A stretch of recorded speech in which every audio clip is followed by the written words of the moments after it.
Revenge is a dish best served cold. This sentence, straight out of 1982's Star Trek II, The Wrath of Khan, opens writer and director Quentin Tarantino's Kill Bill Volume 1, a film of great energy and versatility. That woman deserves her revenge. Welcome to the Cinema Gold Podcast with your host, Larry Leese. Come join us as Cinema Gold dives into the latest Hollywood films and news. Welcome to the Cinema Gold Show, and to an all-new episode of Tarantino Movie Review, reviewing Tarantino's classic films. This week, we continue the series with Kill Bill Volume 1. First, we'd like to thank our sponsor, Poddex. Poddex, the hottest new tool for podcasters looking to have more meaningful conversations or to gamify their podcast. Simply shuffle up, ask a question, let the content roll. Get yours today at poddex.com and use code CinemaGold for 10% off your order. And now let's get on to our review of Kill Bill Volume 1.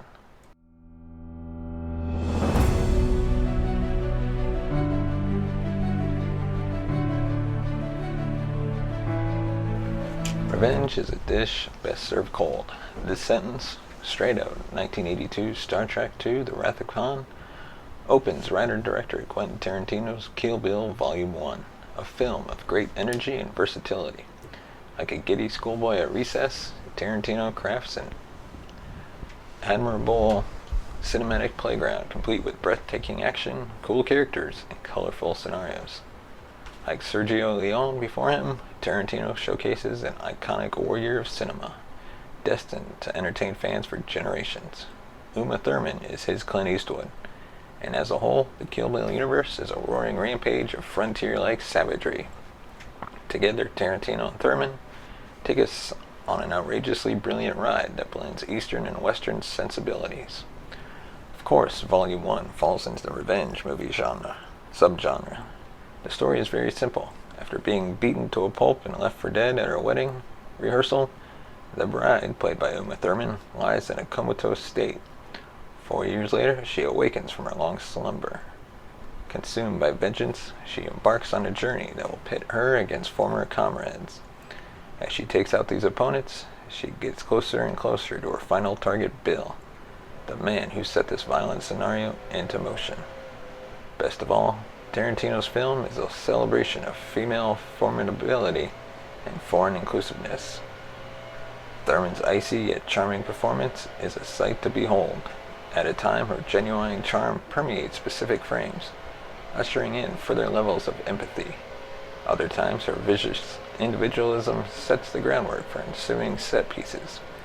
When these scenes transpire, Thurman's commitment to stunt work ups the visceral ante of each fight sequence, pushing the film into a state of exceptional practicality.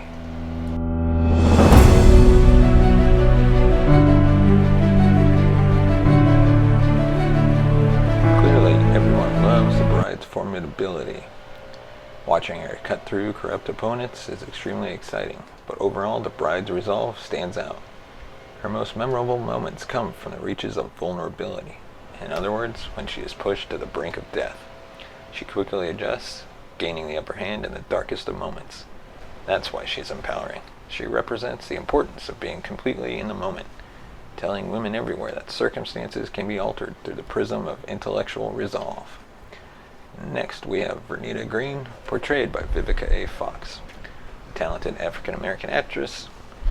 At the onset of the film, we walk into a world that resembles blaxploitation cinema. Fox, with her swagger and forceful language, possesses Pam Grier-like sass, properly contributing to a well-executed fight sequence and an intriguing conversation between foes. Lucy Liu, an Asian-American actress, wonderful portrays the character of O-Ren Ishii, a leader amongst men. Like Thurman, Liu fits into an archetypal role often tailored for men, and she does a wonderful job. In a role that is extremely over the top, Liu plays it completely straight, giving us a memorable villain who always means business. During the climax, she battles Thurman to the death in a setting that resembles Toshiya Fujita's Lady Snowblood from 1973. Then there is Chiaki Kiriyami, apologize, I'm probably butchering these names, who portrays O-Ren's henchman Gogo Yubari. Kiriyami chews up the scenery as a young, enigmatic warrior, and in the third act, her skills are on full display, whether it be interpersonal language or physical maneuvers. Lastly, we have Julie Dreyfus. She plays Sophie Fatal, an intellectual woman filled with bilingual and lawyer expertise. The supporting male roles are wonderfully presented as Hattori Hanzo, Sonichiba, a Japanese legend, imbues the role with an abundance of wisdom, pain, and weariness. Gordon Liu, a Chinese legend, plays Johnny Mo, the leader of O-Ren's personal army, the Crazy 88. Liu fits right into this environment, giving the flick a large dose of style and physicality. I can only hope that these foreign performers will intrigue Western viewers, pulling them into the hypnotic domain of Eastern cinema. Volume 1 marks Tarantino's foray into action movie making, and boy does he deliver. He understands that the build-up of an action scene is just as important as the physical conflict itself. Before a massive fight scene, we receive a long tracking shot, which gives us an uninterrupted view into the environment. Camera work perfectly echoes the elongated visual fluidity of Brian De Palma, a master of suspenseful filmmaking. As the action gets closer and closer, Tarantino uses music and background noises to enhance the intensity of every conflict, like Sergio Leone used to in his spaghetti westerns. Tarantino and Robert Richardson, his cinematographer, are a match made in photographic heaven.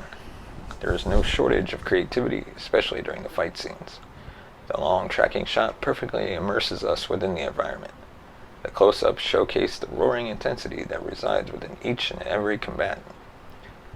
The wide shots allow us to absorb a ton of photographic imagery at once. The overhead shots are a welcome addition, imbuing the action with an omniscient perspective, while also properly showcasing the bride's godlike abilities. The choreography epitomizes the ferociousness of martial arts filmmaking.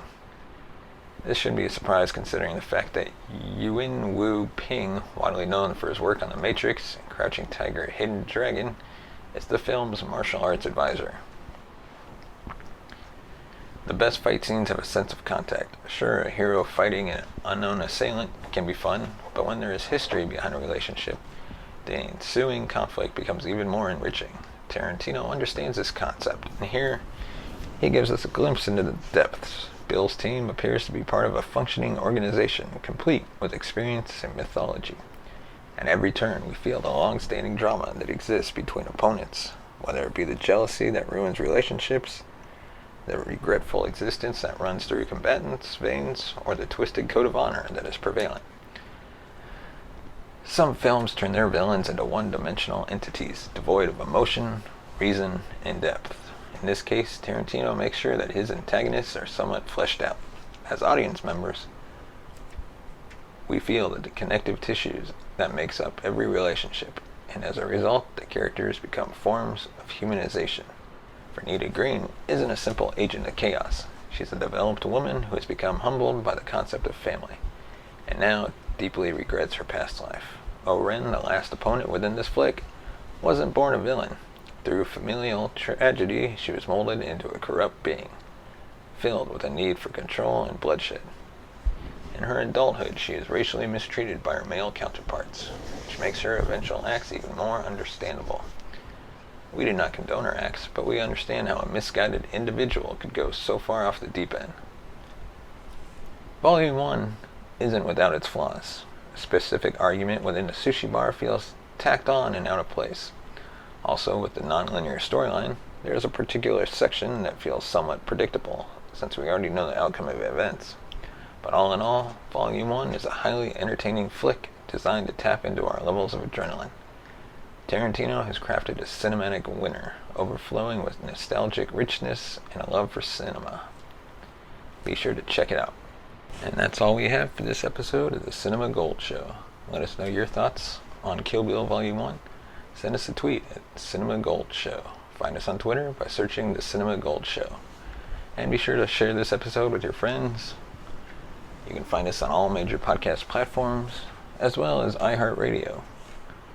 Check us out today and be sure to subscribe and like our videos on YouTube. Just search the Cinema Gold Show. Thank you, and we'll see you next time.